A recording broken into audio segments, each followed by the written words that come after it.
Hello and welcome to another edition of the OMG podcast. I'm Sam and this is the OMG podcast. Today I am joined by probably one of the best known voices and personalities in British radio. Notably Drive Time on BBC Radio 1 before moving to Breakfast on Radio 1 again. With me today is none other than Dave Vitty, aka Comedy Dave. Sam, how are you? Very well, thank you. Yourself? I'm good, thank you. Thank you for inviting me along. This is probably the most professional podcast setup I've been in for a long time. This is like proper gear and everything. Well, proper gear, but no idea. We blag and wing it. You say that. But no, it looks very impressive. Thank you. Cool, thank you. So, as I explained to you before we got here, this is the OMG podcast, which basically is for people to come on, tell a little bit of their story, where they are, what they've done, how they got to where they are, and obviously, along the way, discuss some of their OMG moments in life. They don't have to be positive, they don't have to be glossy and rainbowy, they can be deep, dark, meaningful, just things that... Anything, where you've just had to stop in life and go, oh my God. Yeah. So here we are. So let's start at the beginning. Yeah. Fill us in. What, where I'm up to now, or how you got to where you are? So the beginning of your professional career, shall we say? Okay, I'll try and skip through it fairly fast. I did a media production course at college in Warrington that was part of a Manchester University degree. So I specialised in radio production. Okay. I came out of that in 1995. And I applied to pretty much every commercial radio station in the country, and I got a rejection letter from pretty much everyone, which I still have in a file somewhere. You know, I have as well. Everyone's got them. Yeah. And it's funny, actually, because you only have to, after a while, they're all the same. I mean, they're all polite. They're all polite no's. But after a while, all you have to do is look. It's on about the third line in the middle. There's the word unfortunately. Yes. You know, and once you just see that word, you just open it. It's like unfortunately, and you know it's that sinking feeling, don't you? It's another one, you know. And so they're all in a file somewhere. I think in my mum's loft. So anyway, that didn't work out. And then there was an advert in the local paper. My parents had been living in Hong Kong. They were now living in Maidenhead. My dad ran a jazz band. That's an aside.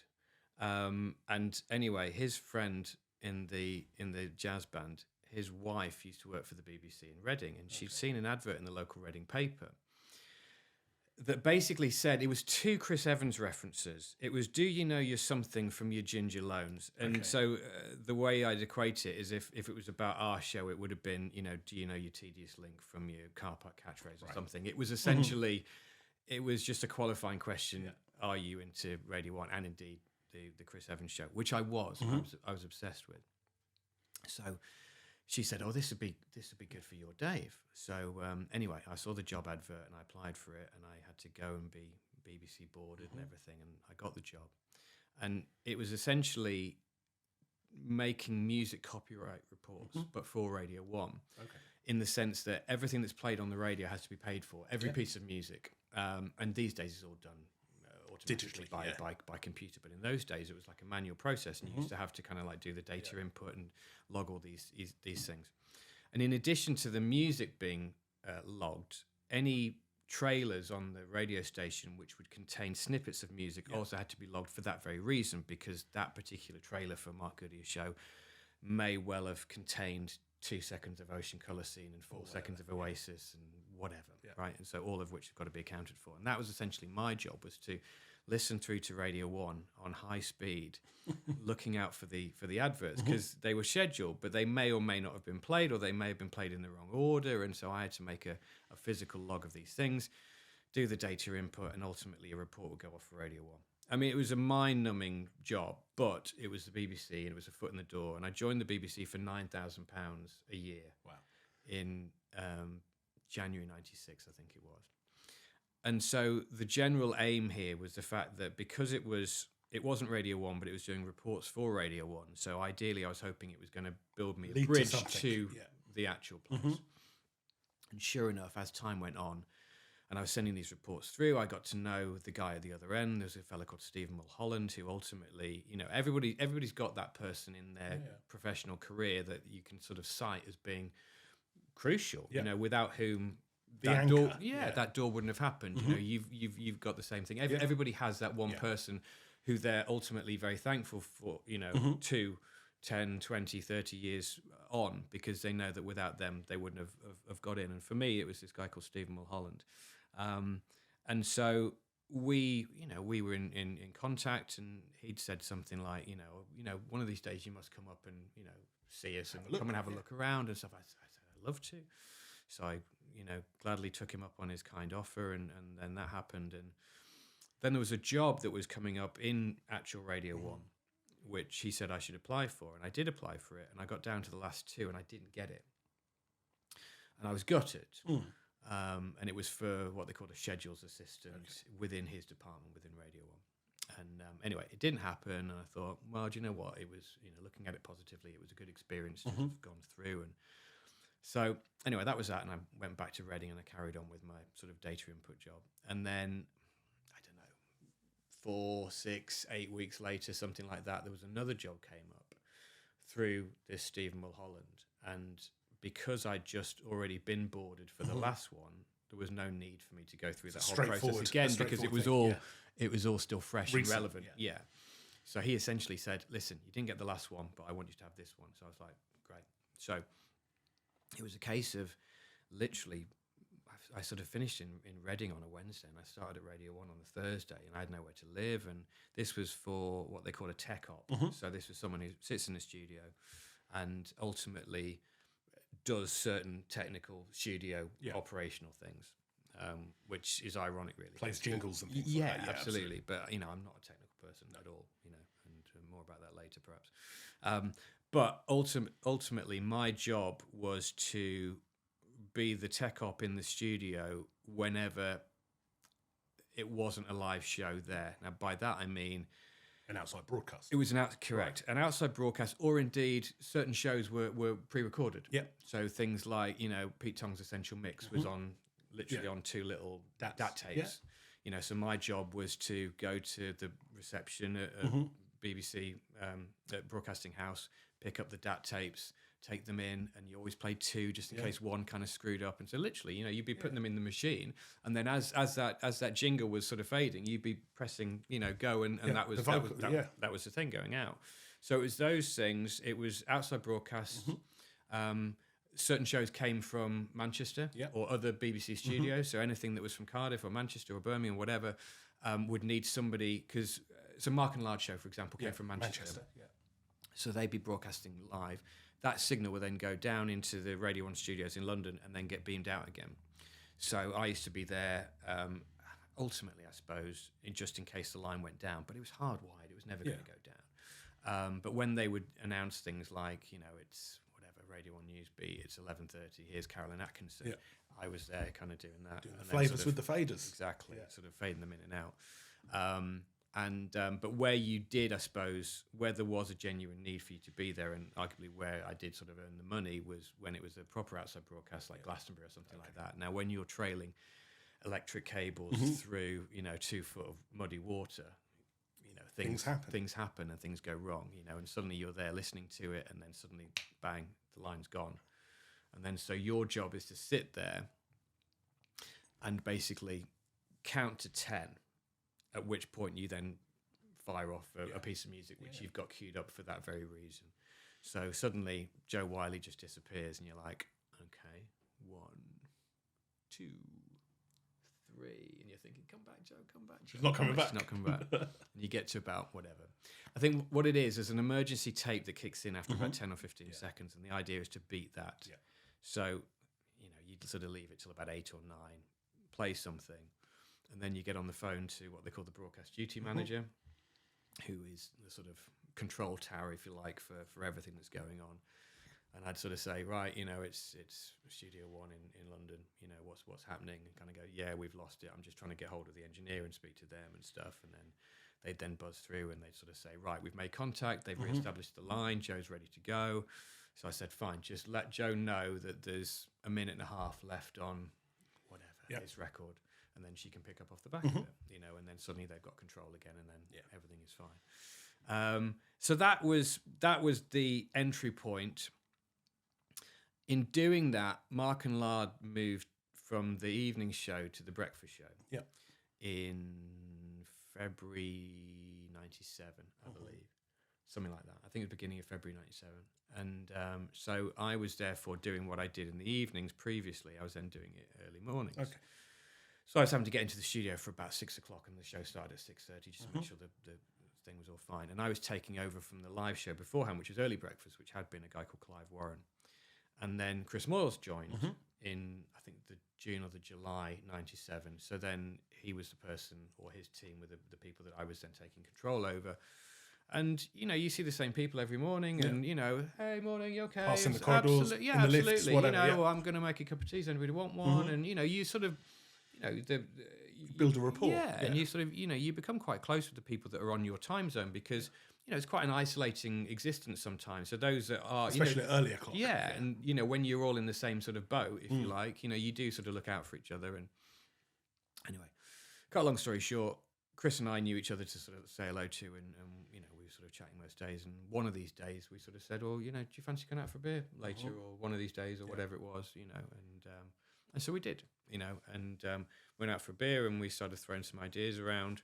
And there were some ideas that I'd sort of had, funnily enough, that I used to write when I was doing that boring data input job in Reading, to sort of, you know, to do something creative, if you like. And I showed him some of these ideas, and I just remember him looking at this piece of paper in the pub with a pint, you know, sort of stood at the bar, and he was laughing at them. And he, you know, so that, if you like, was a sort of snapshot of what I was about, what made me tick, sort of what you're into. Yeah. Sort of humour wise, you know. And it was stuff like Chris Evans, and it was things like Toothbrush, but it was also things like Shooting Stars, Vic and Bob. And that was very much my sense of humour, which I guess came across through the silly little ideas that I'd written. So I think he then thought, do you know what, he's on the right kind of wavelength.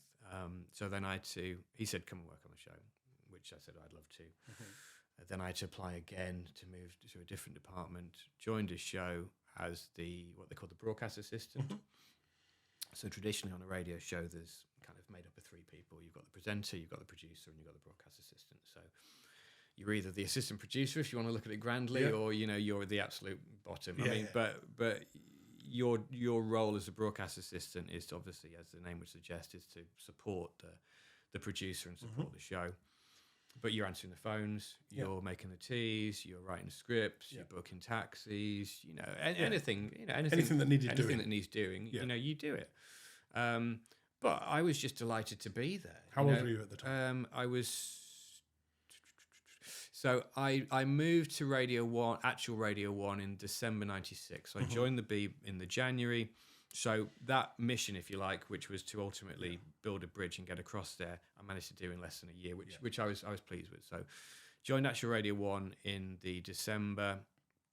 So I would have been, December '96, I'd have been 22. Okay.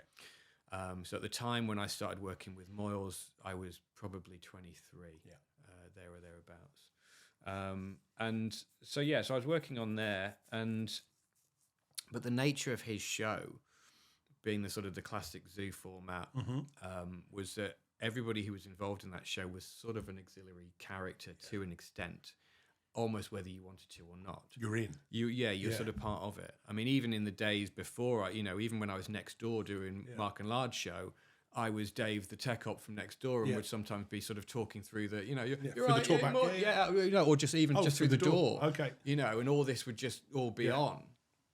But it might be the cleaner, it might be Hubert, the security guard, it could be anybody. These were all sort of like minor characters in this big, silly play, if you like.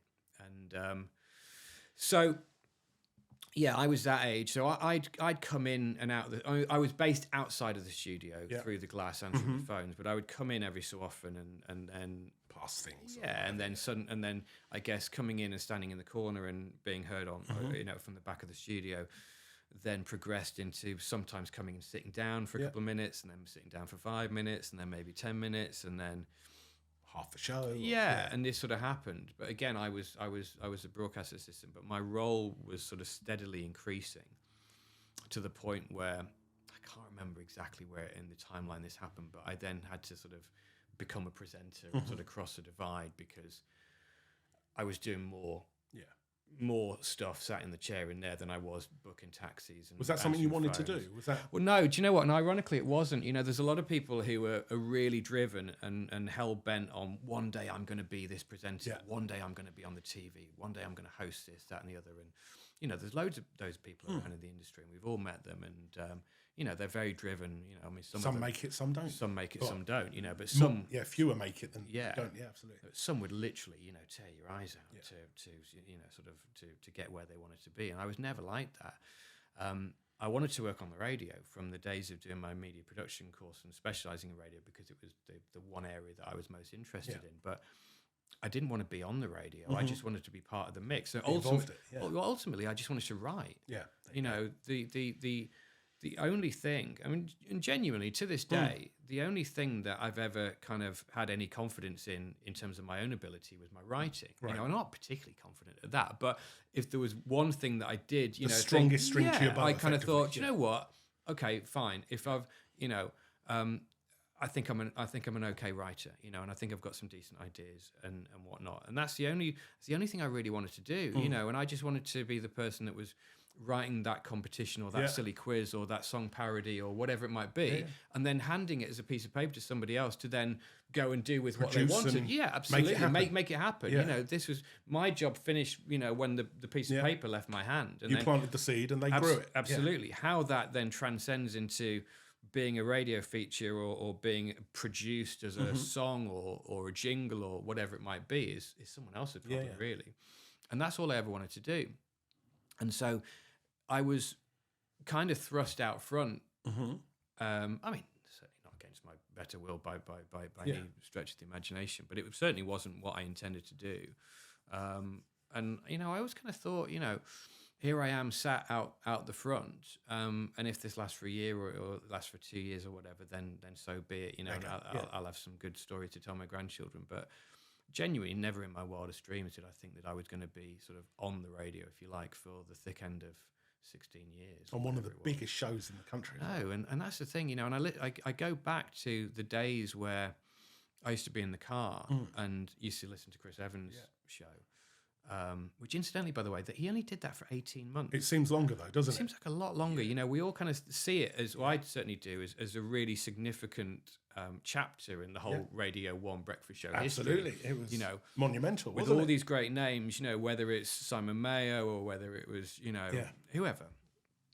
But he only did 18 months, you know, and we did nearly 9 years on that show. So, but when I used to be in the car listening and I'd hear him and his team, and he'd have sort of Justin and Jamie and Holly Hot Lips and Dan the Sound Man and all these different people. And I kind of thought, I would love to do this. Like one day, this would be the best thing It was TFI Friday on radio, wasn't it? It was you know, amazing. and I thought one day just to be part of that, not necessarily, as I say, just part of the gang, behind the scenes, doing stuff, you know, making stuff, writing stuff.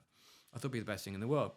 Genuinely, never in my wildest dreams did I think that I'd even get to Radio 1, never mind be on Radio 1. And to that end, be on the biggest show that there was, you know, and that's after doing 5 years on drive time, as you said, you know, which in itself is no mean feat. So listen, I've been a very lucky boy. You know, I've been in the right place at the right time, had an opportunity, went with it, and with a following wind and some good fortune. There we go. You know, and still managing to stay in the general media world in so much as the radio show finished in 2012. In the September, you know, listen, we'd had a good innings. Yeah. You know, we'd had a really good innings. I mean, there was no part of me or any of us who felt that we'd been cut short. Did you feel there's any legs left in it? I know you say you didn't feel you'd been cut short, but do you think that there could have been? There could have been. Yeah, there could have been. But by the same token, we'd had a good run. We were, you know, you think you peaked? I think in terms of where we were, I don't think we necessarily peaked as a radio show. I just think in terms of the station that we were on. See, the problem that we had, not the problem, but the situation was, Radio 1's obviously always been a youth station. Yeah. And at the time when we went, which was in 2012, Chris and I were both 38. Yeah. Right? So we're staring down the barrel of 40, which is a significant milestone, as we all know. And so, but Radio 1 latterly had got younger and younger. Yeah. And the reason for that is quite simple in so much as Radio 1's obviously funded by the license fee, as is all the BBC. And they're in direct competition with commercial radio stations around the country, whether that be the commercial radio station in Manchester or Liverpool or Birmingham or Hull or whatever. London, wherever. Yeah. Absolutely. Now, commercial radio was going for probably the 25s to 40s for the most part. And for that reason, it's quite simple, in so much as once you're 25, you're working, you've got a little bit of money in your back pocket, you're therefore of interest to advertisers. They started quite rightly sort of complaining, if you like, to, Ofcom and the bodies, kind of saying, hang on, why are we up against Radio 1, who they get given their money, we've got to find our money. We've got to find it, yeah. But we're all going for the same, pot. Yeah. So in order for Radio 1 to justify its share of the license fee and continue to be funded in that way, it had to be doing something, or catering rather, to a market that commercial radio wasn't interested in. Was becoming younger, which is why Radio 1 then went to 15 to 24s, because they had so they had to go properly youth, which therefore meant that the sort of disparity between our age and the age of the audience got greater. And I don't know whether you remember, sort of latterly, we used to sort of take the piss in so much as, we used to sort of pretend that we were younger than we were, and doing stuff that was younger than we were. We would be kind of like, oh yeah, what did you do last night? Oh, I went to see N-Dubs at Brixton. It's like, no, we didn't go to see N-Dubs at all. I was probably in watching Top Gear or something like that. Something far more mature. Yeah, absolutely. But yeah, so there was this general kind of like sort of Mickey taking thing whereby. But we're kind of aware of this age ceiling getting lower and lower, and us not really fitting in. So, listen, it was time to go. And it just so happened that at the time that we did go, there was nowhere seemingly to kind of replace us. So the show disbanded. Yeah, and we all went our separate ways. And ultimately I ended up in production. And working for production companies, and I still do that now. Yeah. Not the same one that I was with, when I first came out, but yeah, I still work in that world. And now, ironically, as we sit here doing your podcasts are my sort of mainstay. Bread and butter, yeah. Absolutely. So we as a production company, we do video production, we do podcasts for all sorts of people, from motorsport podcasts that, obviously you're aware of because that's your world as well. But we do podcasts for the likes of Bupa and insurance companies and legal companies and whatever. It doesn't really matter, ultimately people want something to be recorded professionally and edited professionally and produced nicely. So it's a nice product. And myself and Des, who I work with, we both come from a radio background, so it makes sense really, because the podcast is essentially radio on demand. 100%, it is. So it makes sense that we're sort of using our skills that we sort of learned through our respective careers individually to now produce audio and video content for other people, and it's good. Still getting away with it and still avoiding having a real job. There we go. I think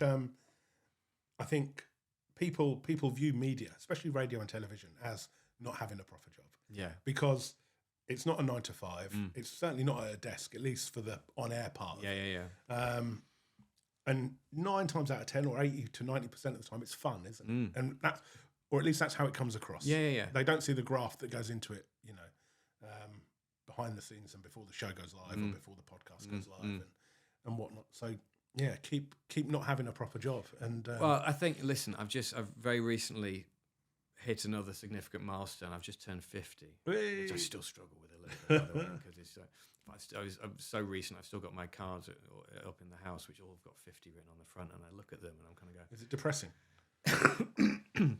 It just feels a bit weird. I'm just not quite sure how I got here. Yeah. 40 was quite a big one, but 50, it's like, that feels like a proper old man age. When you were a kid, 50 was old, wasn't it? Well, when you were a kid, 40 was old. Well, this is true. Yeah. But yeah, 40 was a biggie, but I sort of got used to that. But 50 now, although it's funny actually, because I've heard a lot of good reviews about 50 from people that I know who've already sort of traversed that milestone. Yeah, and I was talking to a mate of mine the other day who I ran into, who's a record plugging mate of mine, and he's about 54, 55, I think. And anyway, the subject of my impending big one came up. And I said, I'm not sure how I feel about it, and he kind of goes, honestly, he goes, 50s are my favorite decade of all, because he goes, when you're in your 30s and when you're in your 40s to a lesser extent, you still try and, keep people happy and do whatever you want. He goes, once you get to 50, you don't give a toss. Fuck you it. just I'm doing my thing. Yeah, exactly. You don't care. You just do what you want to do. If you don't want to go to, your missus's in-laws for Sunday lunch, you just don't go. Or tell them that you don't want to go. Yeah, absolutely. Why don't you want to go? Because I don't want to. Yeah, don't like the in-laws. Yeah, absolutely. And it's just this kind of. I'm not talking about anyone specific, by the way. It's a hypothetical scenario. What you've just described. Absolutely, but it's just that thing where you kind of goes, I don't give a shit anymore. Yeah. If I want to do something, I do it. And if I don't want to do something, I don't. And he goes, and that's the beautiful thing about being in this decade, 50s. And I've heard that review from a few different people recently. So anyway, listen, I'm literally 2 weeks in. So early days, as I say, card's still up. The helium balloon literally got popped yesterday. Going limp. Yeah. It was going limp, which I thought was I thought was in a way was a bit of a kind of significant, a bit of a sort of metaphor for as I saw this balloon just getting more and more limp and flaccid in the corner of the room, and then I eventually had to put it out of its misery yesterday by sort of puncturing it with a biro, as you do. But yeah, what you've just described of being in your 50s and just not giving a shit. One of my best friends is 54 or 55. He couldn't remember which a couple of weeks ago. Okay, well that tells it all, doesn't it? But he's 55, and he is a grumpy old man now. He wasn't 8 years ago, but he is now. And if he doesn't want to do something, he's like, fuck it, I don't want to do it. Absolutely, and there's a lot to be said for that, and life's short, and we spend a lot of time. He uses that analogy as well. I'll say, do you want to come and watch me race? And it's like, oh no, not really. I'm not really interested. Yeah, or I haven't got 5 hours to kill watching you poodle around a track at the back. Yeah, which doesn't happen. But if it did, he wouldn't do it. Yeah, no, it's true. Life is short, and I think we all spend a lot of time as people pleasers. We all spend a lot of time trying to keep other people happy. I think it's human nature, isn't it? Yeah, I think so. I think so. Listen, it's not a bad quality, and to an extent, we all have to try and keep people happy, whether it's family, friends, work colleagues, etc., etc. But I think you do get to a point where certainly when you're not in your working week, when it comes to things like weekends, and then I think they'll be like, no, do you know what? I don't want to do that. No, I don't want to. The sun's shining. It's a beautiful hot Saturday. No, I don't want to go to the theatre with your mum. Yeah, I don't want to do this. No, I don't want to. No. You've just described my mate Barry. All right, Barry. I want to go and sit in a beer garden, or I want to go whatever. I want to do what I want to do. I'm going to football on Saturday. Yeah, or whatever. Because I want to. Because I'm going with my mates. Yeah. And it's that kind of thing. And as I say, I think just the balance perhaps shifts slightly. And you don't have to pretend anymore, because you've sort of got to this age where you feel, in a way, you've sort of served your time almost. Kind of, you've almost qualified yourself to have that opinion and have that sort of strength of character and decision making and whatnot. So you're big enough to say, you're big enough, you're old enough, you're ugly enough. You're like, no, I don't want to do that. Absolutely. So anyway, listen, this is all very much new territory, and it's a few years away from me. So. Well, so how old are you now? I'm 44. Okay. So I was 44 in December. Okay. So I was lucky enough to have a decent 40th just before lockdown came along. Yeah. But that's the scary thing as well. The fact that, when you say that, I have this conversation with people a lot, whereby they're a bit like, oh, when did you last see so-and-so? Which is a sort of common one. And you initially kind of say, I've not seen him for a couple of years. Might even be a couple of 3 years. But the reality is, and you know what I'm saying here, and it's just reminding me what you said about your birthday being 4 years ago, is that where we all say 2 or 3 years, when you actually work it out, it's more like 5 or 6, or maybe even 7 or 8, because of that time. Yeah. Because that's the thing, is lest we forget that the beginning of lockdown is more than 4 years ago now. Doesn't feel like it at all. Doesn't feel like it. No. So 2019, which doesn't feel that long, it's 5 years ago. Absolutely. And that's a scary thing. So the reality is that, oh no, do you know what? Actually, I haven't seen that, but it's probably about 6 years ago. It might be 7 years ago, but it feels like a couple. Of course. Doesn't it? But time races on, and we were just saying before we press record on here we are now, and it's 2024, we're nearly halfway through. It's nuts, isn't it? Proper crazy. It was Christmas 5 minutes ago, really was. And here we are, and it's the summer nearly. Time flies. Where did the name Comedy Dave come from? Because that's what everyone knows you as, whether you like it or not. They know you as Comedy Dave.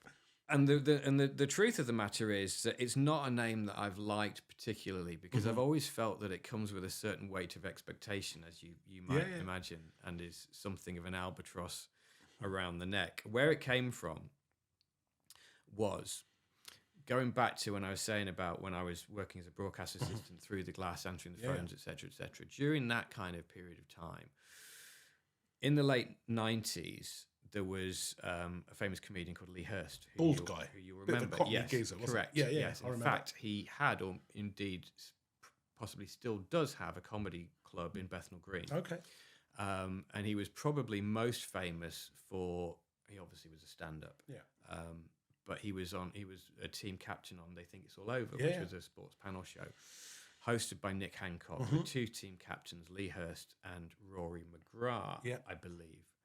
And that was probably what brought him into people's living rooms and sort of front of He attention. was on another TV show called Shark Tank or something as well. Quite wasn't possibly, Late yeah. night Channel 4 Yeah. thing. Yeah. So anyway, he was fairly big at the time. He was on the radio show, probably promoting another series of They Think It's All Over, or another tour, or book, or whatever. I don't know. And anyway, so he was in talking to Moyles. I was still in the behind the glass in the other room phase, but I'd come in. I forget what I said or what the conversation was, but I obviously chipped in with something that made them both laugh. And Lee Hurst, I think in those days, I'd sort of been labelled as Super Dave or something by Clive Warren, which I actually preferred, just because it was more vague. Yeah. Super Dave could It wasn't a specific thing. could be anything, Yeah. right? Super Dave. It doesn't really. It Makes a great cup of tea. correct. Whatever, yeah. Exactly. It doesn't pigeonhole you in anything other than just being super, whatever that is.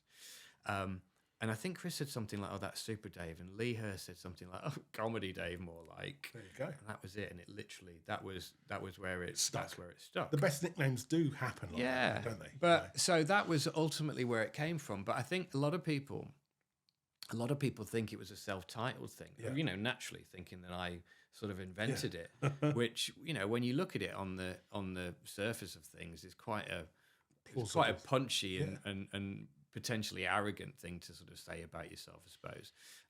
So it wasn't. It was something that was sort of given to me, and those that listened to the show got it, because I guess you could look at it as an ironic thing, because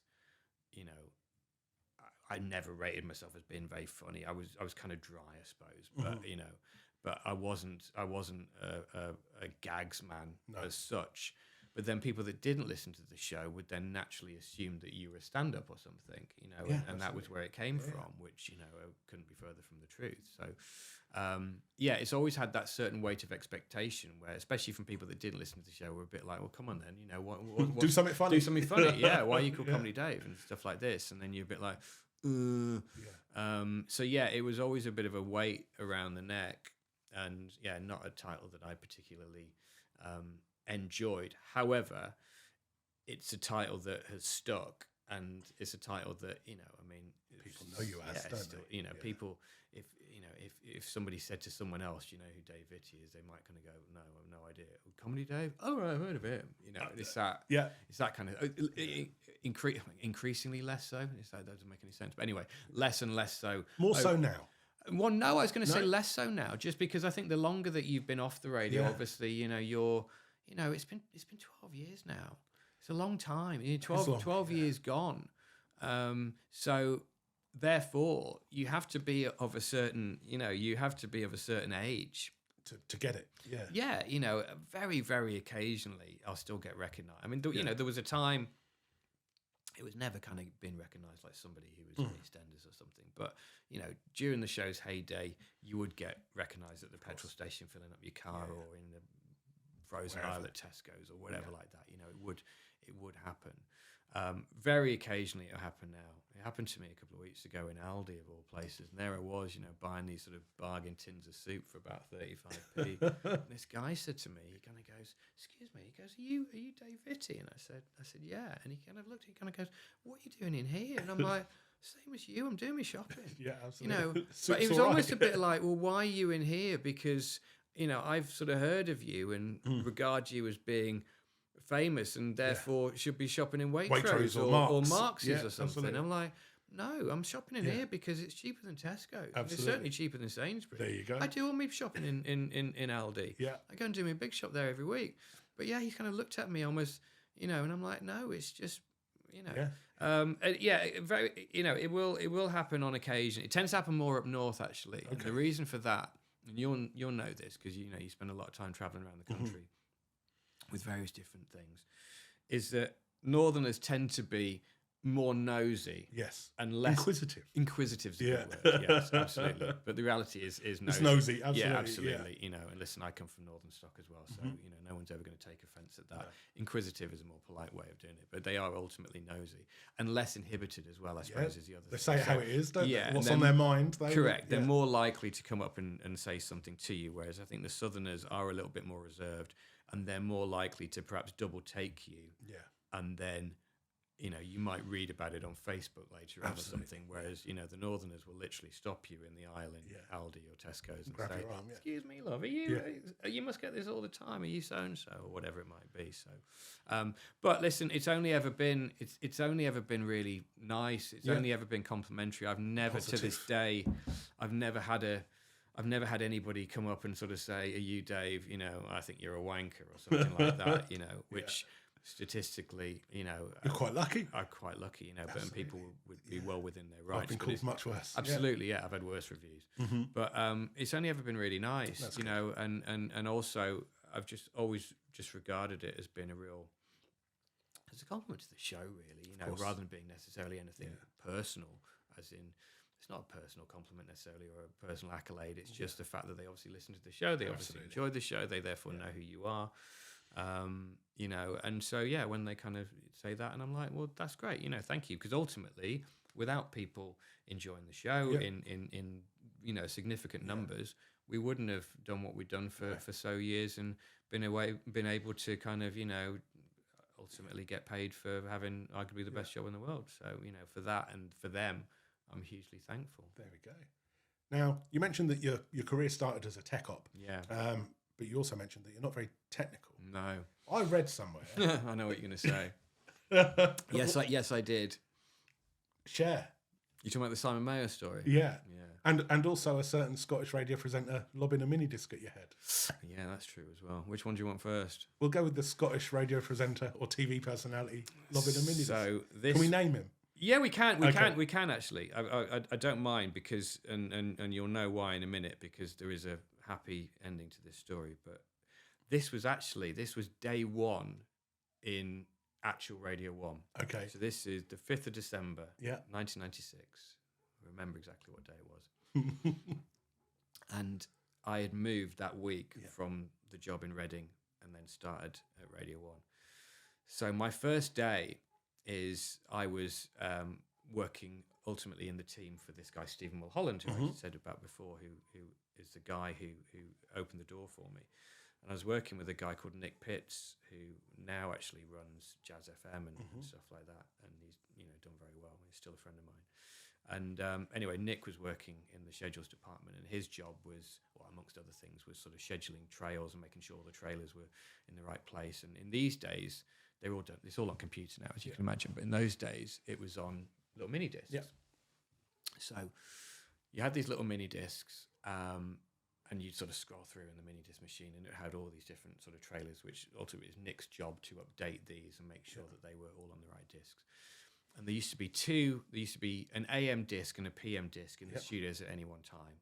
So, you go in there, and obviously with it being Thursday, you'd have a Thursday AM and a Thursday PM. And so these used to get changed over, as you can imagine, around the lunchtime kind of mark. So that, that morning one that had those ones has been done now. Yep. Put the PM one in. So through the afternoon, you're going to be playing trailers for probably shows in the evening, et cetera, which makes sense. So my job, Nick kind of goes, I've got a job for you. Because I was kind of there, like, oh yeah, I'm here. What can I do? What can I do? Yeah, it's day one. I don't really know. I'm sort of here to help whatever I can do, and quite frankly, I mean, that might have been going over the road to get him a sandwich or a coffee or whatever. What can I do? And he was busy doing stuff, and he kind of goes, I know what you can do. Actually, can you go down to the studio and go and change these over? I'm like, yeah, sure. Take the AM one out, just replace it with the PM one. Yeah, that's fine. So go down.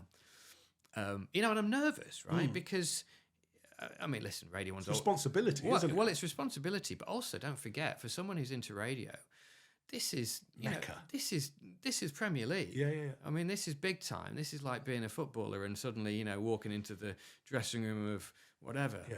Obviously Everton for me, but whether it's bloody Man City or Arsenal or whatever, Chelsea or whatever. This is you're suddenly you're walking amongst your heroes, and in these days, you've got Chris Evans was still on, and you've got Simon Mayo, and you've got Mark Goodyear, and you've got Nicky Campbell, and you've got Lisa Iansa, and you've got Joe Wiley, and some stellar names. Who were my heroes. No two ways about it. They were my heroes, and so I go down to the studio, and Nicky Campbell's on. And Nicky was doing 1 till 3, I think, or something like that, or maybe even 1 till 4. Anyway, that sort of time, lunchtime-ish. Mayo was on in the morning, so it was Chris Evans at breakfast. Mayo was doing 9 till 11 or 12, 12-ish, I think. Then there was like a lunchtime news beat, and then Nicky was on the other side of that, and then it went Nicky into Mark Goodyear, I think. Anyway, so it's like lunchtime-ish. Nicky's on the air, so I go down the studio, and radio studios, as you'll have seen, well, you know this, but for those, you'll have seen them in films and TV. There's a red light, right, outside the studio door. And the red light is simply to indicate that the mics are open, i.e. don't walk in. Yeah. That's what the red light means, basically. And then as soon as the mic's shut, the red light goes off, and that effectively is, you can... The green light, yeah, kind of. So I went down the studio, and literally as I went to go and push the door, the red light went on, and I sort of went like that, and sort of stood outside. And the longer I'm stood outside, the more nervous. If I'd just gone straight in, I probably would have been better. Okay. But because I've then got time to kind of stand there and get nervous and overthink it. Yeah. So I'm there and I'm thinking, oh my God, I'm about to walk in, and Nicky Campbell's on the air, and anyway, it felt like an eternity. But I was probably stood outside the door for 30 seconds or 60 seconds or something, getting more and more jumpy. Anyway, so then the red light went off, and I thought, here we go, right, deep breath. And I walked in, and I was like, excuse me. So there was Nicky as a presenter, and then there was his producer opposite in the studio, and then their broadcast assistant. So back to the 3-person team thing.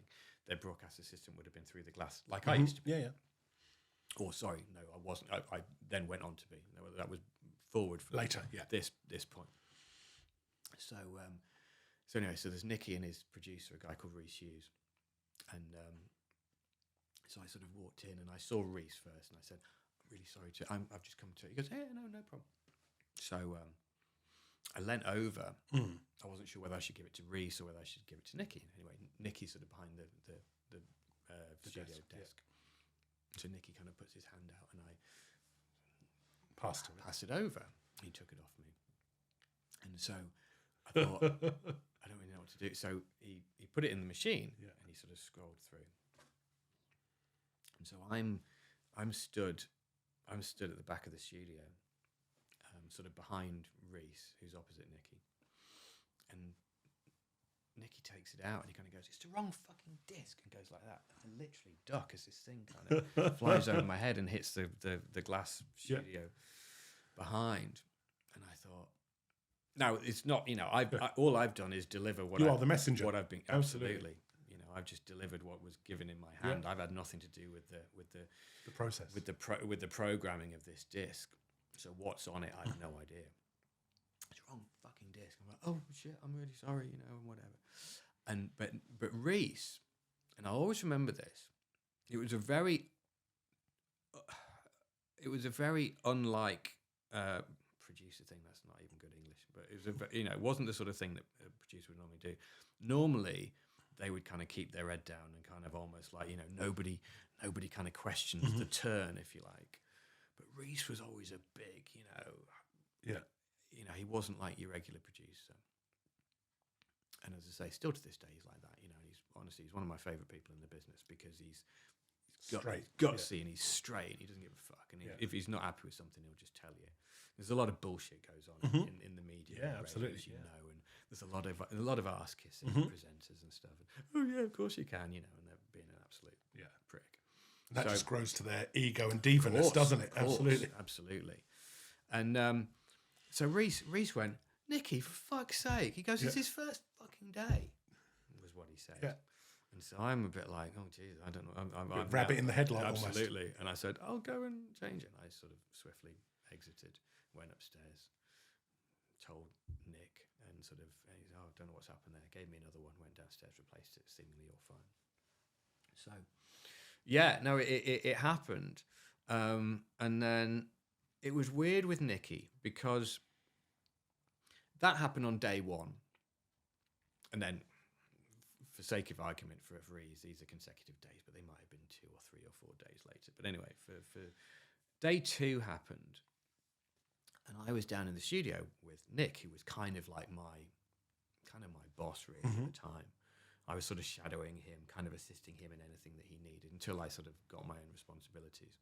Anyway, down in the studio, and Nick said, Dave, have you met Nicky? And so I'm a bit like, kind of. But, obviously yesterday's mini disc incident. But I sort of said, oh, hi, nice to meet you. He goes, oh, hi, nice to meet you. He was nice as pie. I'm thinking, this is a bit weird. Because obviously, does he not remember the mini disc thing yesterday? I was the dickhead who brought the wrong one. And so anyway, so I sort of shook his hand and, very nice to meet you. And I thought, okay, well, at least, that's yesterday's gone. Yeah. He hasn't brought it up. Today's a much better day. Let's just go with this. Anyway, day 3 happens. I'm walking down into the studios, and they used to have these double doors with glass windows in, so you could see who was coming the other way. A little bit like kitchen doors. Portal. Yeah. You can see who's coming. So anyway, so I can see Nicky's coming the other way, and I'm approaching the double doors. So I pulled it open to allow him to walk through. And I said, I sort of smiled and said morning or afternoon or whatever it was. And he literally just looked straight through me like I wasn't there and just carried on walking. And I thought, this is strange. So I'm like, it's a mini disc. Then he's been nice as pie. Then he's completely blanked me. Then day 4 or whatever, I'm walking down Great Portland Street from the tube station to walk down to Radio 1. And I can see Nicky coming the other way. And I'm there, as I say, 22 years old, with a little rucksack on my back, kind of like. And I see him coming. And I'm a bit like, oh, fuck, I don't really know what to do now. Because I don't, so I sort of kept my head down and pretended like I'd not seen him and was sort of, looking over the road.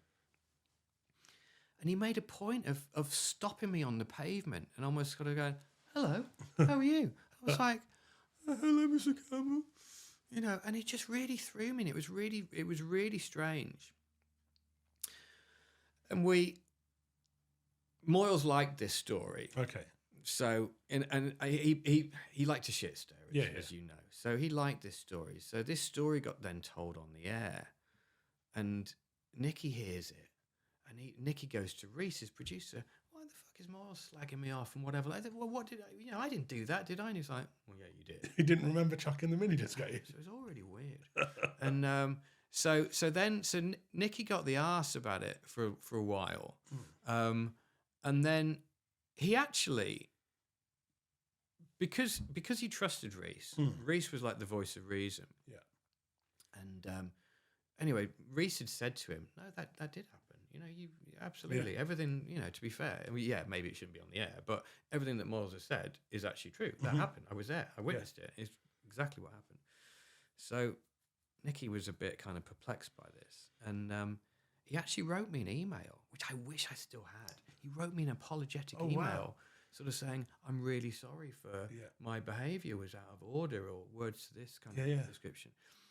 And I opened it, and Reese was like, "What's that?" And I said, "I've got an email from Nicky." And he kind of looked over my shoulder and looked at me. He kind of goes, "Geez," he goes, "No one ever." He doesn't apologise to anybody. No one's ever got one of those. So, and I say, I wish I'd printed it out and kept it. God knows where it ended up. And so he apologised to me, and then. And then I was never quite sure how we sort of sat in terms of, did he like me? Did he not? Was, and you'd sort of gingerly say hello if I ran into him, on the street, broadcasting house from the coffee shop or at a radio event or whatever. And actually he was always fine. And then, more, I say latterly, again, going back to the whole couple of years ago, it probably wasn't, it was probably nearer 10 years ago with lockdown and stuff. I was in this cafe, again, near Great Portland Street, and he was in there, and he came over and brought his coffee over and sat down, and we had a natter and a cat. So, anyway, round the houses. But yeah, what started off sort of badly is now. So as I say, I've got no problem at all retelling the story, because now if I run into Nikki, it would be cool. Absolutely, you know, hey, how are you? Oh, it's lovely to see you. And you know, I say last time we did, we actually sat down and had a coffee with each other for half an hour. You know, so yeah, I mean, listen, he's a fantastic broadcaster, genuinely.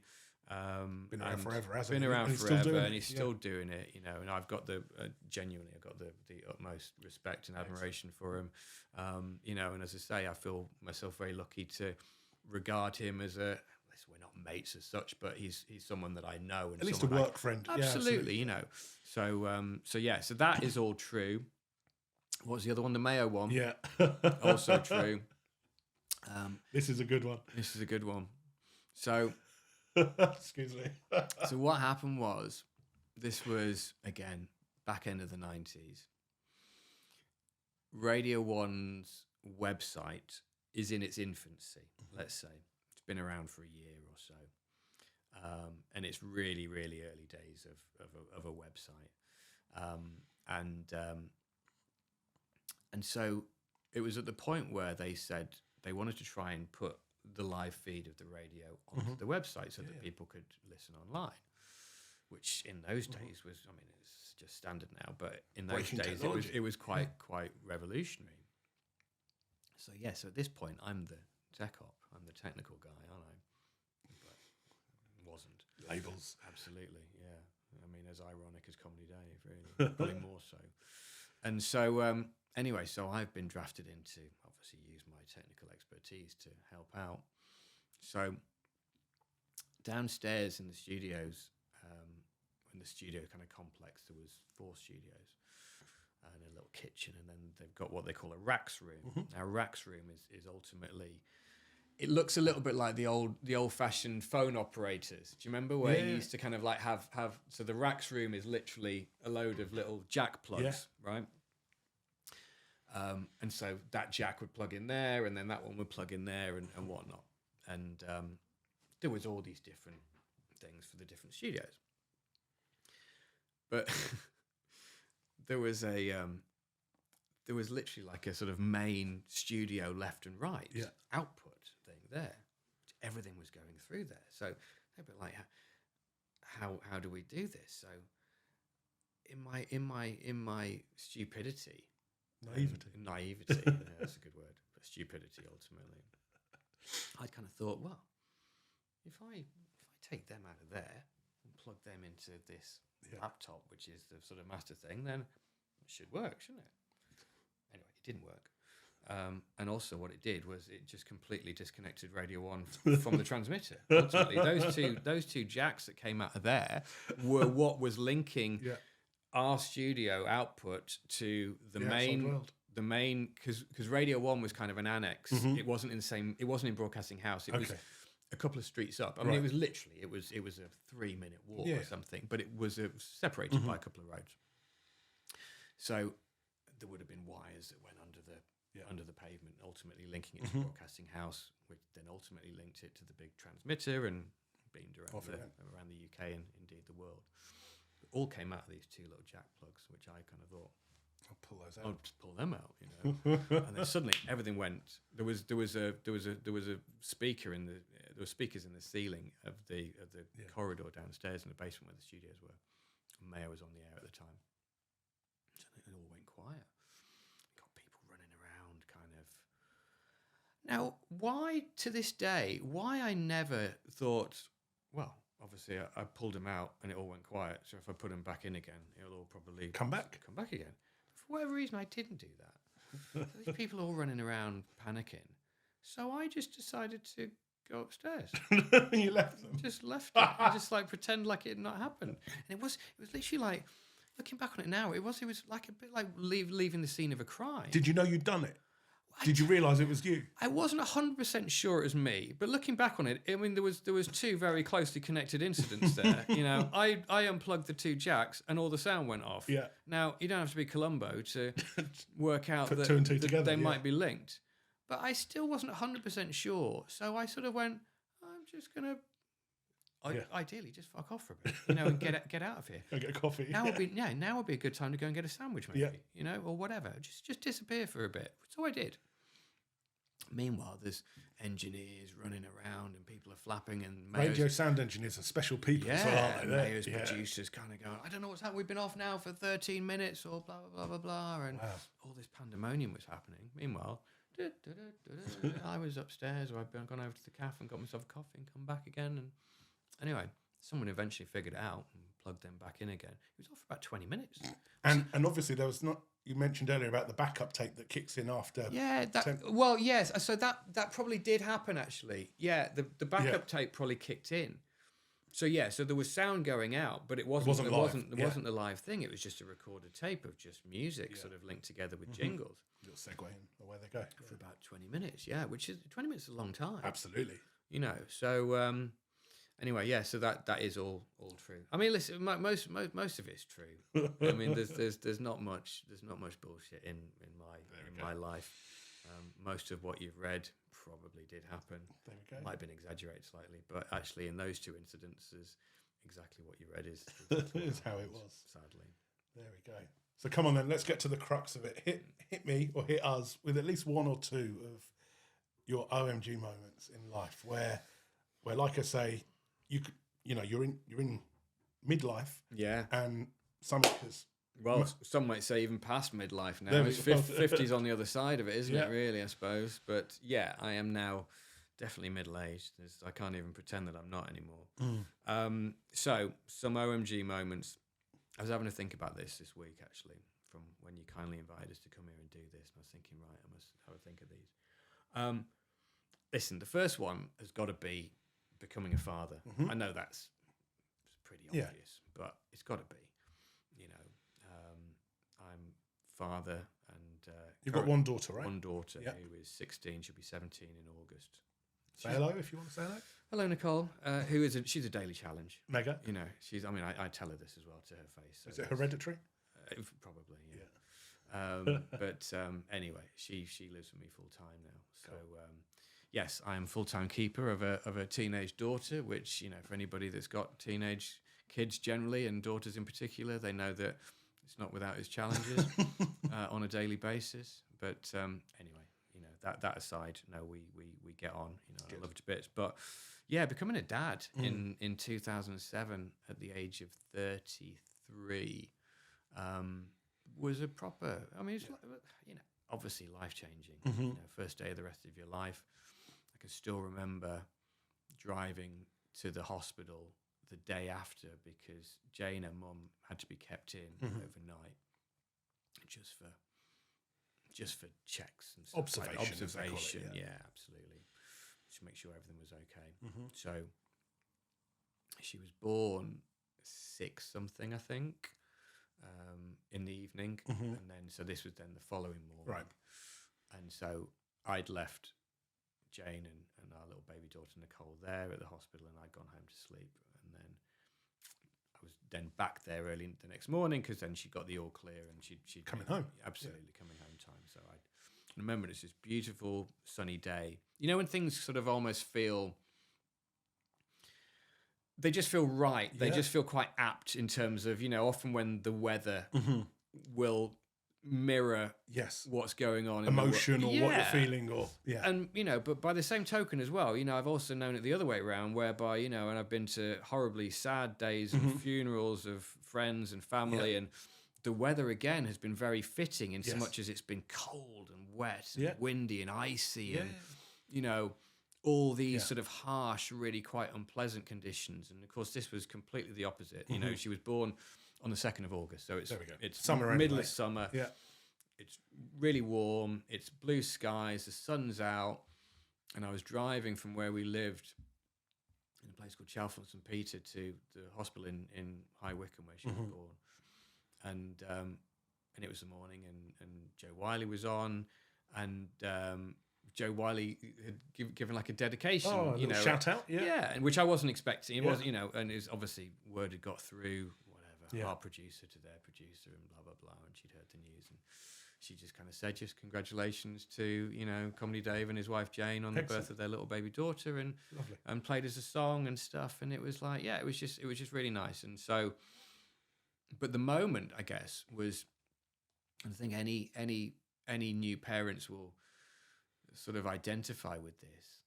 It's the bit where when you get back, because you've got your little baby in the car seat, and then you lift the car seat out and you sort of walk this new child in over the threshold of the front door, and it's a bit like it's just us now, right? Yeah. And it's no instruction manual. Yeah, but it's amazing, really, isn't it? You know, when you think about it, because you know exactly that. You know, you can't get a Billy bookcase without having an instruction manual, or you know, they won't give you this desk even to assemble unless you know they feel like you know what you're doing. Yet you are given this baby human who is totally dependent upon both of you, and you're fully responsible for its pure existence. You know, they can breathe on their own, but thereafter everything else is down to you at that point.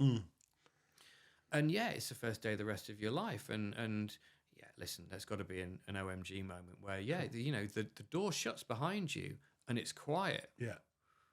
Because the baby was asleep at that point. It wasn't quiet for very long. A few minutes. But, you know, the door shuts behind you and you've kind of got this silence of, you know, after the hustle and bustle and busyness of the hospital environment and then driving home and blah, blah, blah. Yeah. But then you say the door shuts behind you, and then it's just like bang. It's like it's just us now. Yeah, you know, kind of for the rest of our lives. So that was a biggie. You know, that's got to trump everything. Yeah. I would suggest. And the other ones I was thinking of are, you know, they're mainly work ones. You know, and back to the way that I regard my time at Radio 1. Career sounds a bit pompous, but you know, my time at Radio 1, which, as I say, was about 16 years, there or thereabouts, which is a long time in anybody's, you know, life and work life, certainly.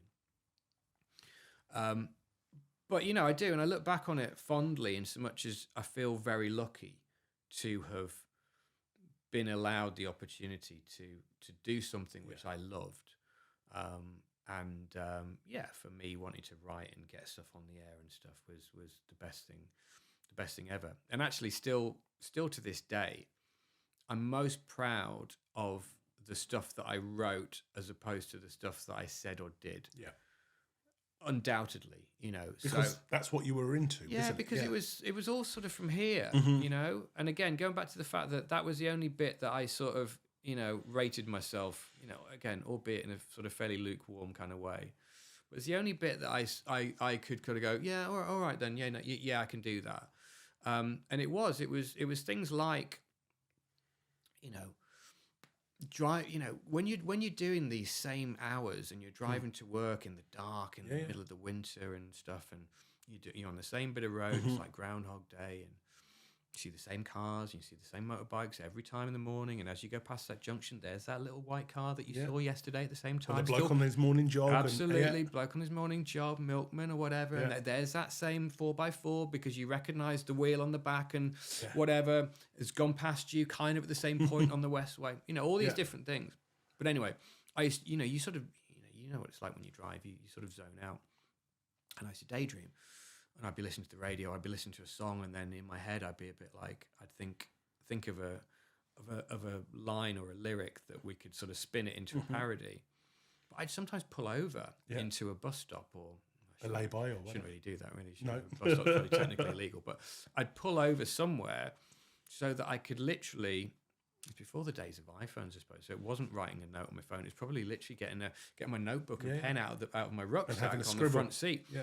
Just writing something down because I knew that I'd forget later on. If I waited till after the show, it would have gone. Yeah. And it might literally, as I say, it might literally be a couple of words, but it'd be enough that I'd kind of think, you know, whatever, you know, that's what I was going to do. And then I could write that song, jog your memory sufficiently. Write that song parody. Yeah. And then when people would kind of go, oh, I love that, whatever it was, or this, that, and the other, and you know, and I kind of go, oh, thanks very much, you know, and that meant a huge amount because it was just a little seed of an idea. I've then written, handed over to the producer to then go on, make it something nice. There you go. You know, and actually all the craft, if you like, is them in terms of how it gets made into something which is broadcastable. But the seed of the idea was mine, and that still gives me a huge amount of kind of pride, I suppose. I can't remember what it was. Oh, that was it. Sorry, yeah. So in terms of like the OMG sort of moments, and these all come from ultimately feeling very lucky to have been there and experienced so many cool things. You know, we've done the show from all around the UK and indeed all around the world. You know, we've done the show from LA and we've done it from Vegas and we've done it from New York and you took the show on the road with the Euro 96, was it? Euro 98? Whichever one it was?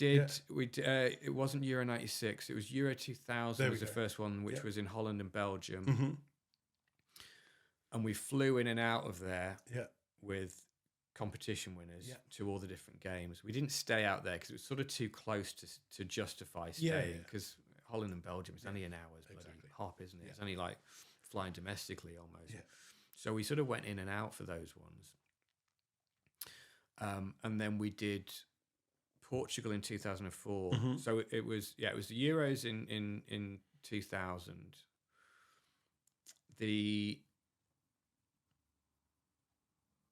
It would have been the Euros again in beg your pardon. So then 2002 was the World Cup, but that was Japan and Korea. So we didn't go and do that, obviously. Bit long haul, just too far. 2004 we did Portugal for the Euros again, and we were out there for about a month. Nice. Do you have a villa and stuff? Yeah, we had this lovely, beautiful villa. Proper busman's holiday. We had about 3 or 4 cars. Brilliant. You know, I mean, just like nothing flash, just little kind of Ford Focus hire cars. But we had cars, and you know, me and Chappers were sharing a room upstairs, kind of like the 2 teenage boys. In this sort of family dynamic, and because you did a lot with Mark Chapman, didn't you? Yeah, I did. And still very close friends now. You know, he's one of my best friends in the world. I was talking to him, only the other week. And so we'd finish the show, and we'd just kind of go, let's just take one of the cars, let's just go into Lisbon and go and grab some lunch or whatever. And excellent, just because you could. Anyway, we had this brilliant time out in Portugal for, as I say, it wasn't quite a month, but it was knocking a month. It was 3.5 weeks or something. In the pool every day. Lovely. When we weren't doing the show, we were just straight in the pool straight afterwards. Chappers was doing sport bulletins into Scott Mills' show in the afternoon, literally sat there with a microphone with his feet hanging in the pool. And a bottle of beer to the other side. No, literally it was. It was literally like that, and he'd kind of go, right, anyway, sort of, anyway, more in an hour. Back to you, Scott. And then literally that would finish and he'd jump in the pool. Jump straight in the pool. Brilliant. So we did that. And then 2006 was Germany. And we were out there for, again, the thick end of a month, probably. And then 2008, I think, was it Poland? That sounds familiar. Was it the Euros in Poland? Anyway, we didn't go to that one. Okay. So we did some major tournaments which were great. In fact, one of which actually is one of my OMG moments. Go on. This was the first one that we went to. So this was 2000. And I say we went out there with these competition winners. I think this is Holland and Belgium. Holland and Belgium. Yeah. I think from memory there might have been 6 winners, all who brought a mate with them. Okay. So we had 12 competition winners. All really nice people from all around the UK. So they were coming out with us, and we were then doing the show from wherever, from a bar. Yeah. We did it from a bar in Brussels. We did it from a hotel suite in Eindhoven, which was the first game. And that one, we had Noel Gallagher come out with us, right? So we're doing it from this hotel suite in Eindhoven, which is the hotel where we're staying. And England were playing that night their opening game. So we're doing afternoons. Yeah, we're doing afternoons. We started on breakfast early 2004. So it's the afternoon show in 2000. And so the idea is we're doing the show we did the show 3 till 6, which is therefore 4 till 7 European time. The game was probably kicking off at 9, which was 8 UK, something like that anyway. So the idea was we did the show. We got the live audience, if you like, there, and Noel Gallagher's there with his acoustic guitar. Brilliant. So he's playing a couple of songs and just talking. Now, I'm a massive Oasis fan. So the first bit of this is just the fact that he sat there with his guitar playing Wonderwall and then Half a World Away. And I'm just there just thinking, this is mental. That's a pinch me moment. This is a proper, I mean, this is a proper OMG moment. I'm just thinking, is this really happening?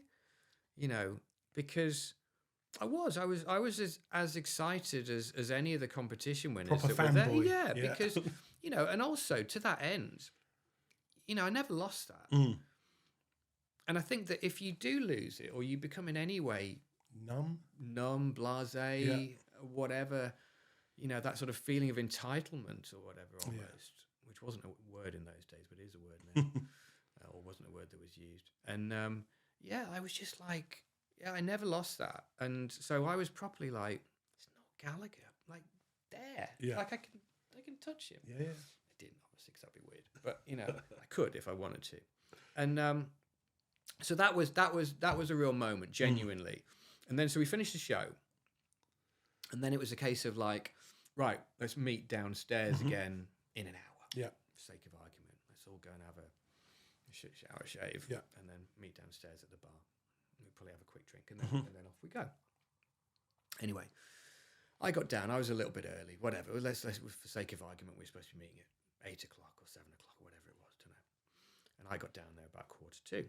And as I came round through the reception into the main bar, I just look over, and there's 3 lads there, 3 of the competition winners. Actually, probably 4, because they would have been in pairs. 3 would be weird. Probably 4. One had no mates. Yeah, exactly. Let's say there was 4 lads there, 2 pairs of winners, and Noel Gallagher stood there. And these lads are just there, kind of sat on a bar stool. Noel's there, kind of having a chat. And I sort of freeze for a minute. Kind of just observing this, because I thought it was interesting, in a really nice way. Noel's there completely on his own, by the way. He's got no security, no manager, nothing. He's just there on his own. It's the year 2000. I mean, Oasis are massive. I mean, they're at the height of their game. He's an international megastar, right? He's not just some guy with a new band with one album. I mean, they're massive. So he's just stood there with these lads, and I just kind of just observe it for a minute. Almost like a proud parent. Just looking over and just seeing... This is cool. Seeing the faces on these lads who were just like... And anyway, as I carried on walking and sort of get there, and Noel's like, "Hey, Dave, you right?" I'm like, "Yeah. Hey, Noel." As you do. Super cash. And he's like, "How long we got? What time we go?" And I said, "We've got about 15 minutes, something like that, 15, 20 minutes." So you go, and so Noel's a bit like, "We got time for a quick one?" I was like, "Yeah, you got time for a quick bit."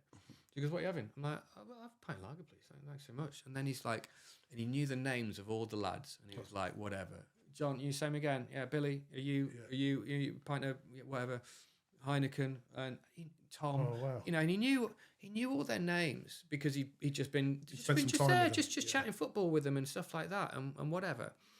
And just sort of stood there having a beer with these lads and with Noel Gallagher, and it's like, he probably enjoyed that as well. A bit of normality. Do you know what? I think he did. Yeah. I genuinely think he did. And it's to his credit, rather. I've always liked him. I've always liked him. He's always been... I've always got this thing whereby I say you can only ever speak as you find. Yeah. 100%. And by that I mean, and listen, you've met a lot of famous people in your time as well. And famous people often come with either very good or often very bad reviews. The diva word that you used before, which incidentally, by the way, diva is a posh way of saying another 4-letter word, which is less posh and less. This might go out pre-Watershed, so we can't say I'm not going to say it. I'm not going to say it, but you know the word I'm thinking of. The day after Monday. Absolutely. Yeah, that one. Absolutely. That one. Yeah. And often, take the 4 letters of diva and replace it with those 4 letters, and often you're there, yeah. But weirdly, divas are celebrated, which is strange, because if you call them the other word, you would never celebrate them. But for some reason, they kind of, oh my God, she's such a diva. Yeah. There's a positive. No, she's not. She's a, an arse. Yeah, whatever. Yeah, put in your own 4-letter word. Yeah. So, Yeah. So sorry. So people come with these different reviews from different people, and people, people would say to me, "Have you met so and so?" And more often than not, at the time, yes, I had, because we had everybody. We had everybody. It was like a revolving door of everybody from film, music, TV, everything. Yeah. Sports, a lot. So, and they would be kind of like, oh, what they like, male or female, or whatever. We're talking about everybody from David Beckham to Mariah Carey to Will Smith to Noel Gallagher to whoever, right? Biggest stars in the world. Have you met Katy Perry? Yes, I have. What was she like? Do you know what? She was lovely. Actually, she was really nice. Have you met Mariah Carey? Yes, I have. Oh, wow, what was she like? Do you know what? She was actually really nice. Yeah. Because to be fair, for the 15, 20 minutes or whatever that they were in the studio, plugging their album, their film, their book, whatever project it is, their new cologne or whatever it was, they were on promo mode. Yeah. They're nice as pie. The acid test was always what they were like through the glass. Yes. Remember where I used to sit, answering the phones and with the broadcast assistant through there, because they're the people that are going to be going up and sort of saying, oh, hi there, can I get you a coffee? Or can I get you a bacon sandwich? Or can I get you a cup of tea? Or can I get you a mineral water? We're going to be on in 20 minutes. Or whatever. Excuse me. So that was always the acid test in terms of, it wasn't what they were like with us, because 9 times out of 10 they were fine. Because they had to be. Because they had to be. It was what they were like off camera, effectively. Yeah. With the, the less important people in their opinion. Not in my opinion, in their opinion. Because we're all a team, right? Yeah. So, but yeah, in their opinion, these people like, oh, I don't need to say hello to him or her because they're just a runner or whatever. A T-boy or whatever.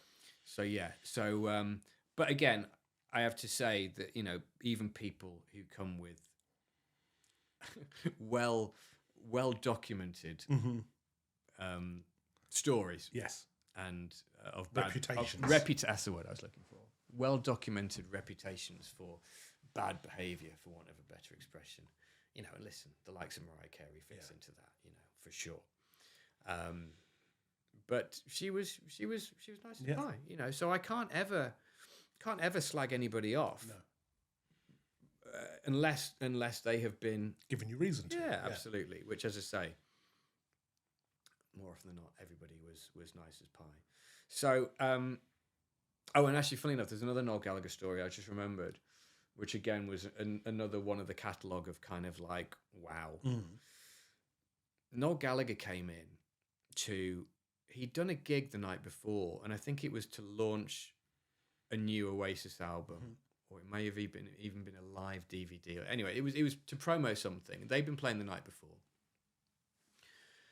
And he'd then gone out, and he'd ended up in a place called the Crossbar, right, which is in Charing Cross in London, or rather was. I think it probably went when not HS2, when Crossrail came across, along with the Astoria.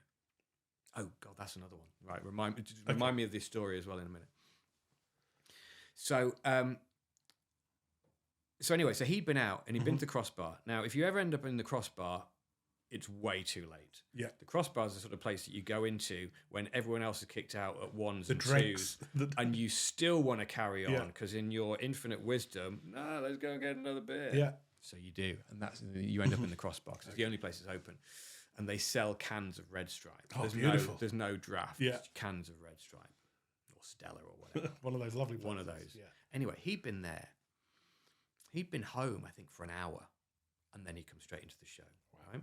Now, he's not slurring. He's not in any way dangerously drunk or worryingly drunk. He's just a bit happy and a bit merry and a bit fun, right? Anyway, he's just really giggly, right? And he's just really fun in a good mood, right? Yeah, he can be.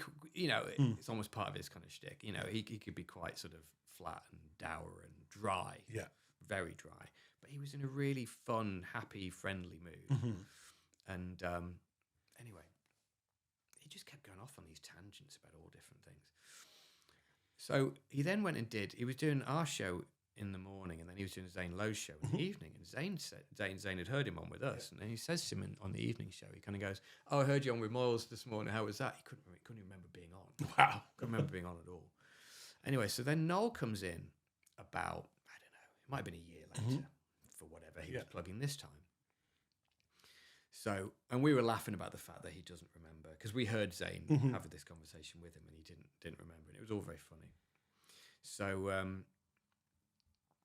so I decided to write him a quiz based on what he said. That first time round. Correct. Yeah.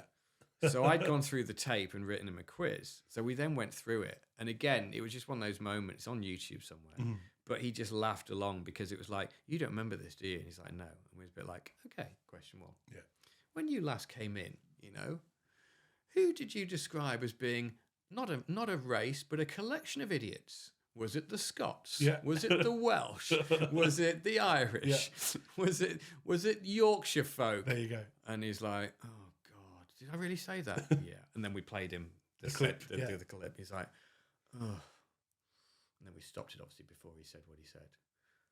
What do you think? And he kind of goes, I could have said it about any of them, but I'm going to say Yorkshire folk. Right. And we played the thing. It's like, do you know who I think? Just a collection of idiots, Yorkshire people or whatever. And it was things like, which chocolate bar did you describe as being the king of snacks? Was it a Whisper? Was it a Kit Kat? Yeah. Was it a Milky Way? Or was it a Mars bar? Right. I don't know. And anyway, he said something. He said whatever. He said Whisper, and it was Milky Way or something like that. But anyway, it was just one of those silly moments. Cool. Other OMG things. Astoria. I'll come back to this story in a minute. Okay. Kind of linked to the first Noel Gallagher story, is we had Richard Ashcroft come in. The Verve. Absolutely. Who was promoting a solo album that he'd done at the time. It wasn't like Song for the Lovers, or was a single. Anyway, it was that round of promo. And he'd come in, and he was just coming in. And likewise, never met him before. On the surface, potentially someone who could have been quite intimidating, could have been a bit short, a bit not necessarily. I was a big fan, right? Never met him before. Anyway, comes in, he's lovely, nice and pie with everybody. He's great, like really refreshingly nice, and with everybody as well. Good. Yeah. I hasten to add, and everyone sort of, I said, what was he like? He goes, oh, he was really nice, he was lovely. I got my bacon sandwich, I got a cup of tea, and he was like, oh, thanks so much for that. He was just really, really nice and polite, which, quite frankly, everybody should be, but not everybody. No, everyone is, unfortunately. And anyway, so you come in, and he's in the studio, and he's doing his thing, and we're having a chat, and he's all good. Rachel, our producer, had a guitar which she was learning to play at the time, and anyway, she'd started getting this guitar signed by certain people. Noel Gallagher had signed it. Someone else had signed it. This was only like signature 3 or something like that. It was early. In fact, it might even been signature 2. Right. Definitely Noel had signed it. This was the second or third thing. So the idea, obviously, she's going to build this up. She's going to get all these cool signatures on there, and ultimately, she's either going to keep it or she's going to bloody auction it off for charity or whatever. I can't remember. It doesn't really matter. So she said, Richard. She goes, can I ask you a big favour? And he goes, yeah, of course. I've got this guitar next door. Is there any chance you'd sign? He goes, yeah, of course I will. Anyway, so she brings the guitar in, and he's like, signs it, whatever, to Rachel, blah, blah, blah, love Richard Ashcroft, whatever. And she's like, oh, that's brilliant. Thank you so much. Like, she was really made up with, as you would be. And then, but as he's got the guitar, he starts to have a little strum. And genuinely, this wasn't. It wasn't a setup. It wasn't a setup. We weren't leading. Genuinely, we weren't leading here. So this off-air conversation, then suddenly the record's finished, and Waz puts the mic up, and he's still messing around with his guitar. So Rachel's like, "Would you? I hope this isn't. We haven't set this up, but would you play? He goes, yeah, absolutely. What do you want us to play? This is literally. I don't even know if it was tuned or anything. Just having a little play.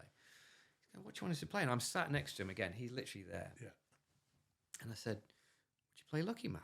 And he goes, yeah, of course I will. And he just starts playing it again next to me. I'm just like, wow. That song still to this day puts, makes my hairs stand up in a nice way. Amazing. I was just like, wow.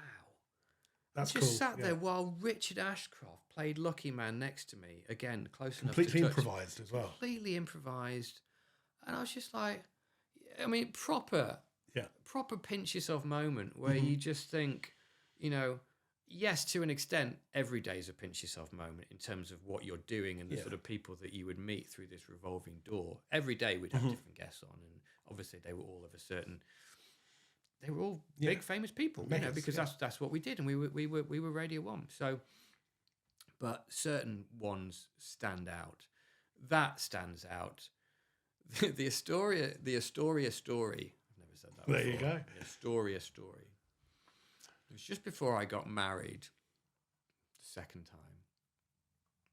That's a whole different podcast, right? Okay. So we'll come back. Yeah, another time. Okay. So the Astoria story was that on the Wednesday, I think, before we got married on the Saturday, something like that. Tuesday, Wednesday, Thursday. It was that week anyway. Foo Fighters were playing at the Astoria in Charing Cross, which, for anybody that went to the Astoria, was a fantastic venue. Proper, gritty, earthy. Brixton Academy type. Yeah. Big enough but small enough. Small enough in a really good way. Yeah. So, yeah, I mean, I saw the likes of Oasis there and all sorts there, and properly, taking the roof off. Yeah. And the Foo Fighters take the roof off everywhere. They're amazing live, they're aren't they? just knockout. I'm a massive, massive fan. And Dave Grohl's one of the nicest men you could ever wish to meet. You do a whole podcast just on him, really. Yeah. And anyway, so there was this really weird thing. Still to this day, I don't know how it happened. And when I look back on it, it almost feels a bit like something I dreamt. But I swear to you it was real. And the two people who were with me can testify to this. So I was there, and we were sort of... If the stage was there, right? There was a bar at the back. And there were kind of like these sort of pillars. It was quite a low ceiling. The stage is there. And I was stood sort of back here on this side. At the back of the venue? Yeah. More or less, right. Kind of because it was close to the bar. Yeah. There was still see and hear the music, method can't you? to our madness. Yeah. Yeah, absolutely. We're kind of close to the bar. So we're there. And again, it was a can bar. So for sake of argument, I've got a tin of Red Stripe in my hand or something. Yeah. And I'm there. And it's me and a guy called Will Kinder, who was our producer at the time.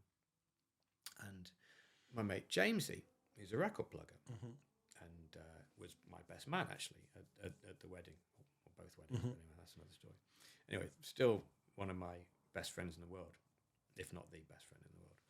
And so I was stood there. We were all there with a can in our hand, and I was slightly in front of them, kind of leaning sort of on this pillar. And the next thing I know, and how on earth they did this in one movement. This is the bit that doesn't really stack up, because if you rehearse this 100 times, you wouldn't get it this smooth. But in one movement, one kind of got underneath my arms, and the other one kind of underneath my legs, and very smoothly kind of took me from a standing position, which I was with a can in my hand, to suddenly being horizontal. Sat. Oh, so this was crowd surfing territory. Right. But rather than just being this flailing load of arms and legs like crowd surfing normally is, I mean, it's normally a really ugly, unattractive act. Whereas this was, and this is gonna show my age. You may or may not even get this thing, but it was a bit like in the Carry On Cleo, right? Where she's kind of carried. Yes. But sort of with her feet out in this kind of serene position. On a bed almost. Correct. Yeah. So it was like being sat on the floor or sat on a bed. So literally I'm there like with my feet out like that. Right? But I'm above the crowd. Yeah. Right? So I've started back right. And I basically got carried, and I've still got my can in my hand, right? So I'm in the seated position like that, thinking, how on earth did I... But just smoothly, like I didn't kick anybody in the head. Didn't spill your beer. Didn't spill my beer. I just went into this sort of position in a wanna. Yeah. And I was carried. It was almost like it was choreographed. I was carried along the back to the middle, at which point I then turned right. So I'm facing the stage. I'm now directly in front of Dave Grohl, and I get carried like Carry On Cleo with my kind of Red Stripe all the way to the front, where I'm literally in front of Dave Grohl like this. Yeah. At which point I was still with my beer. Haven't spotted a drop. At which point, you know the way that the security guys in the kind of the gap, the pit from the crush barriers, and they then hoik you over. So they did that. And again, never spilled a drop. Yeah. Managed to go from that position into that thing, onto the front. And then I just walked along. And at the end, at the side of the stage of the pit, was Andy Parfitt, who was controller of Radio 1 at the time, and Ben Cooper, who was deputy controller of Radio 1 at the time. He subsequently went on to be controller of Radio 1. And so these are the two big bosses. And they've seen all this happening. And they're like, that was really cool. And I'm a bit like, well, yeah, it kind of was, wasn't it? But it was nothing to do with me. Like, I have no idea how it happened. And I was completely sort of innocent party to this. You were a passenger. I was literally a passenger. And so, and then I walked back to the back, at which point Jamesy and Will are pissing themselves laughing. And I'm back still with the can of beer. It's the one that I had before I left them. Yeah, I don't know, 2 minutes ago or 3 minutes ago, whatever it was. And then I'm back there again. And I just kind of think, how on earth did that happen? It was just really odd. But I mean, you know, listen, there was loads. And again, I just consider myself to be a very, very lucky boy to have, you know, it's like winning 100 competitions. Yeah, all at once. Do you know what I mean? Yeah. Every day. Absolutely. Or over the years, it's like winning 100 or 500 or whatever. How many competitions? I mean, it's more than 100, isn't it? You know, it's probably 1,000 competitions. Because, you know, there was like, we went to Dublin to go and interview U2. I listen. I know where you're going. I remember this. Right. So there was two parts of this story. A, Dominic Byrne, who read our news, is a massive U2 fan. I mean, I'm not saying that I'm not. Yeah. I'm not saying that Chris wasn't, because he is and I am. We certainly are, collectively and individually and whatever. They're a brilliant, brilliant band. But Dom is next level. Like, super fan. Yeah. Yeah. I mean, you know. Japanese schoolgirl fan. Yeah. Right. I mean, he's obsessed with Bono and U2 generally.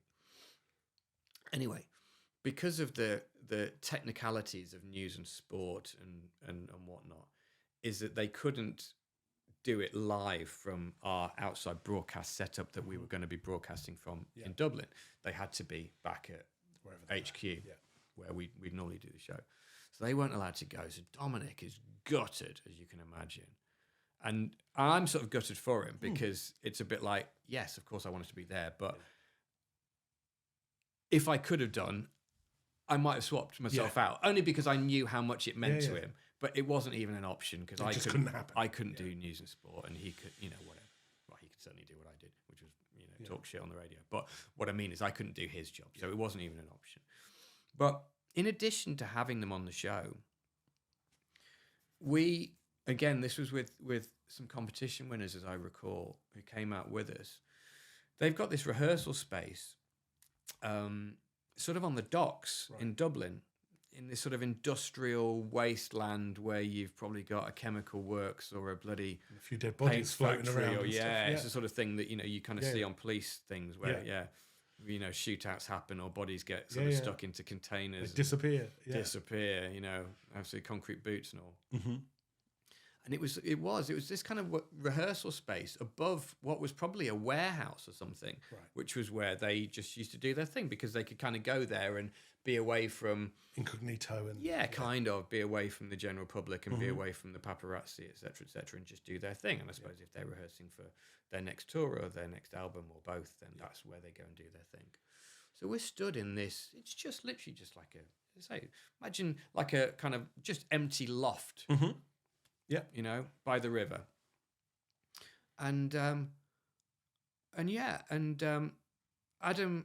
not Adam Clayton, the drummer's Larry Mullen, is it? Yeah, Larry, Adam Clayton's bass. Larry Mullen is literally just in front of where I'm stood on drums, and Bono's just there, and then Adam's there, and the Edge, and literally just kind of in this sort of rough circular shape, which we're stood just behind. And then it's a bit like, you know, and they just, and I'm like, we're stood watching U2 there, 2 foot away. you know, it was just, Yeah, I mean, listen, there's loads of these. I mean, I'll have to get you back on. I've just remembered 3 of them there, which I hadn't even planned to tell you about because one thing led to another. And do you know what? You know, there's loads more of these as well. But yeah, listen, as I say, I was a very lucky boy, and you know, have some fond memories, and to still be able to work in the greater media world, if not in radio directly, is, you know, listen, is a real privilege. So. And like you said at the beginning, you've certainly got some stories to tell the grandkids now. I've got some stories to tell the grandkids now. I mean, my daughter's not that interested, you know. Bless her. But you know, you're not really interested in anything. Parents aren't cool, are they? Everyone else thinks your parents are cool, but as your own parents, they're not, are they? I think there was possibly a little phase where, actually no, not really, because actually by the time she was old enough to kind of think about stuff being cool, we were done on the radio. So it never really happened. She was only a little girl when we were still doing that. But there we go. Anyway, but as I say, here we are. It's all good. Top stuff. Dave Vitty, aka Comedy Dave. Thank you so much. My pleasure. It was a pleasure. Thank you, buddy. Thank you for having us. Thank you. No worries. Right, there we go. Dave Vitty giving us an insight into his life over the past 25, 30 odd years. And it makes me sound old, doesn't it? Jeez. He's 50 now, don't 50. you know? So yeah, we'll tag him in this and lots of other bits and pieces. So don't forget to like and share and subscribe. And the OMG podcast will be back very soon. Dave, thank you very much. My pleasure. Thank you. Cheers.